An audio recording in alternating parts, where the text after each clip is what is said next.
ఇంకేంటి చెప్పండి. ఎట్లా మీరు బాగుపడాలంటే ఏం చేయాలి? ఈ ఇల్లు చూస్తే అన్ని విచిత్రం ఏంటమ్మా.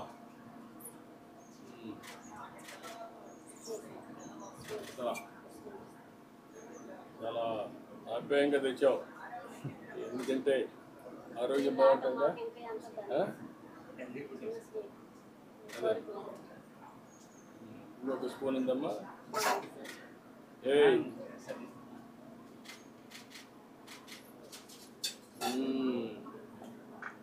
గుడ్.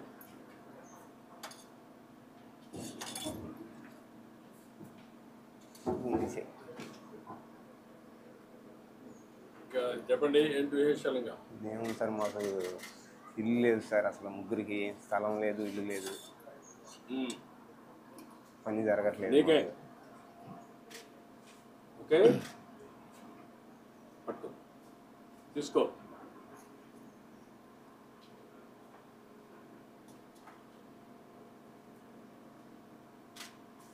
సరే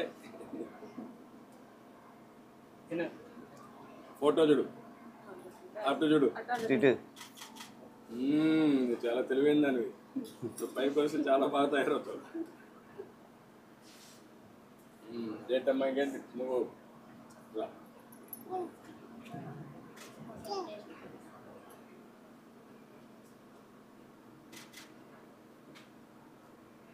ఇట్రా.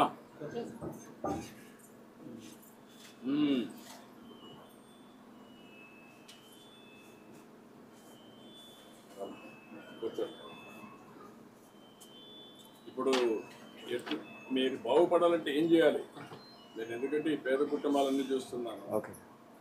నేరుగా వచ్చి చూస్తే తప్ప సమస్యలు మేము ఎన్ని చేసినా కూడా పరిష్కారం కావు, మీరు పైకి రాదు. ఇప్పుడు నువ్వు యూత్ చదువుకున్నావు, కొద్దిగా వచ్చారు మీ కుటుంబం, మీరు అంతంత మాత్రం చదువుకొని ఇక్కడే ఉన్నారు. మీతో చదువుకున్న ఎస్సీలు కూడా చాలా పైకి వచ్చారు. విదేశాల్లో ఉద్యోగాలు కానీ కంపెనీలు పెట్టే పరిస్థితికి వచ్చారు. అందుకే మిమ్మల్ని అందరినీ ఏ విధంగా, అందరం మనుషులమే, పుట్టినప్పుడు చిన్నవాళ్ళుగా పుడతా ఉంటాం. మనం చేసిన తర్వాత రోజు రోజుకు మన సామర్థ్యాన్ని పెంచుకొని పైకి వస్తాం. ఏం చేస్తే మీరు బాగుపడతారు? పుట్టినే ఇంకా ముందుకు తీసుకెళ్ళాలనుకుంటున్నాను. ఇంకా ఇది రాజధాని ఏరియా. అదే సార్, రాజధాని ఏరియాలో భవిష్యత్తు బాగుంటుంది ఫ్యూచర్లో.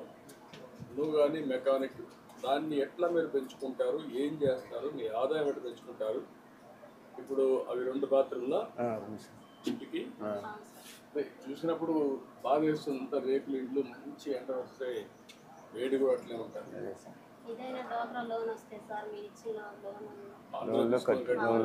డాక్టర్లో ఉంటావమ్మా.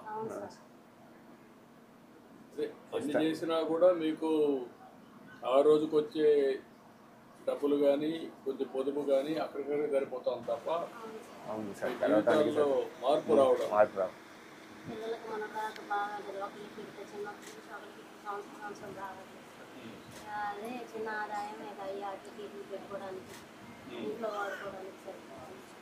అదే వచ్చిన డబ్బులంతా అడిగడికి ఖర్చులకి సరిపోతూ ఉంటాయి.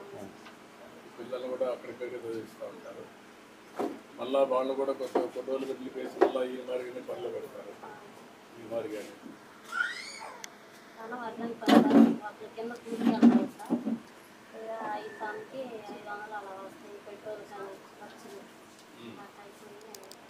అంటే కొన్ని ఇళ్ళకి పోతావా? ఎప్పుడు చేస్తావు? అవును సార్, కొన్ని ఇళ్ళకి పోయి చేస్తాం సార్.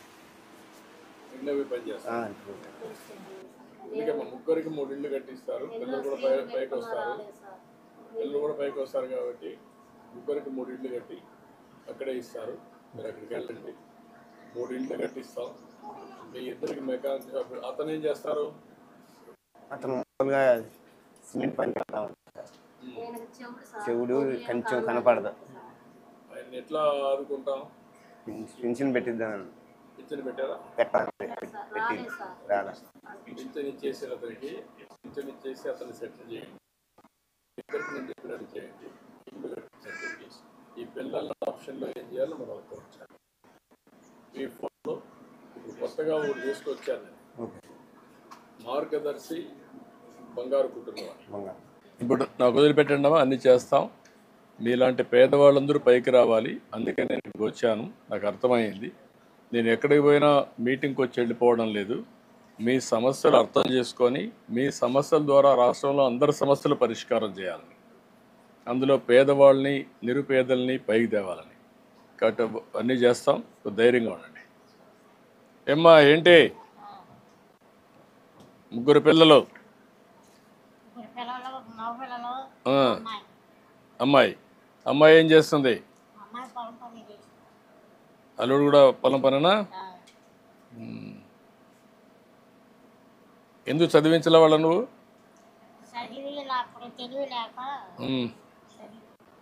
చదివించేవాళ్ళు పైకి వచ్చేవాళ్ళు కదా నువ్వు కష్టపడి అంటే.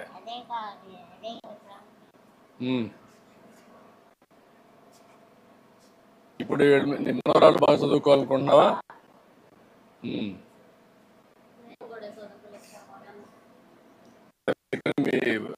వాళ్ళు ఇదయ్యారు, మిమ్మల్ని చదివించలేదు. కనీసం ఈ పిల్లల్ని చదివిస్తే వాళ్ళ జీవితాలు బాగుపడతాయి. ఆలోచించద్దండి. ఇంకొక 20 ఏళ్ళు వీళ్ళు పెద్ద అయ్యే లోపల ఇది ఒక రాజధాని అవుతుంది. రాజధానిలో భాగం హైదరాబాద్ మరి తయారవుతుంది. తయారైనప్పుడు మళ్ళీ వీళ్ళు కూలి పని చేసుకుంటే కరెక్ట్. వాళ్ళు కూడా చదువుకొని ఉన్నతమైన పదవులు రావాలి, భవిష్యత్తు ఉండాలి. నువ్వేం చదువుకున్నావు? నువ్వు కూడా చదువుకోలేదు.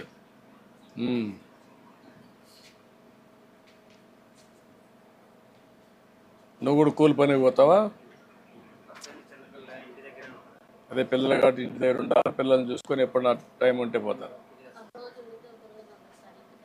కదమ్మా. వేరే పనులు ఏం చేసుకోలేరు. ఇప్పుడు కొత్త పనులు ఇంట్లోనే చేసే పనులు కానీ అవన్నీ మీరు కూడా, నేను అవి కూడా మాట్లాడతాను.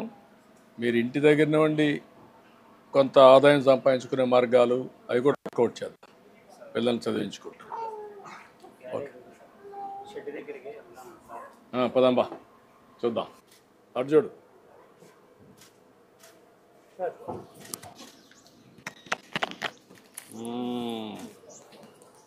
నీకు కాదు, ఇది వాళ్ళకు.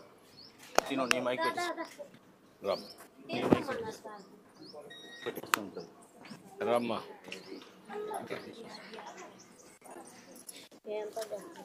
ఏయ్ డ్రామా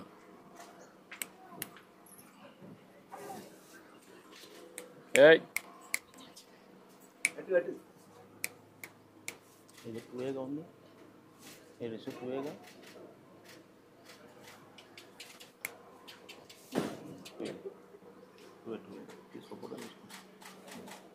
అడ్డు అడ్డు అడ్డు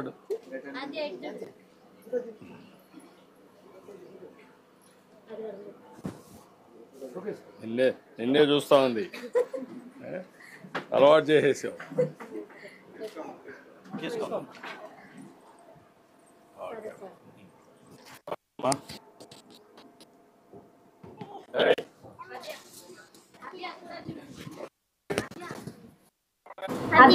నేను సిగ్గుపడుతున్నా ఏంటి?